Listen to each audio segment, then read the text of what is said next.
Verilmiş cəmin ikili say sistemindəki təsvirini müəyyən edin. Biz burada ədədləri cəmləmək üçün onların hamısını eyni say sisteminə gətirməliyik. Və daha sonra elə hər birini ikiliyə gətirib də toplaya bilərəm. Və ya mən bu ədədlərin hər birini onluq say sisteminə, onsuz da 8 ədədi onluqdadır. Hər bir say sistemini, hər bir ədədi olduğu say sistemindən onluq say sisteminə gətirəcəm. Daha sonra aldığım cavabı ikili say sisteminə keçirdəcəm.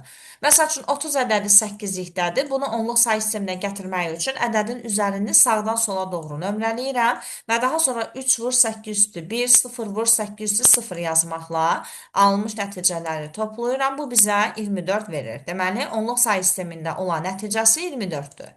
Digər 16-lıq say sistemində olan bu ədədi də eyni şəkildə onluq say sisteminə gətirirəm və bu da bizə 32 verir.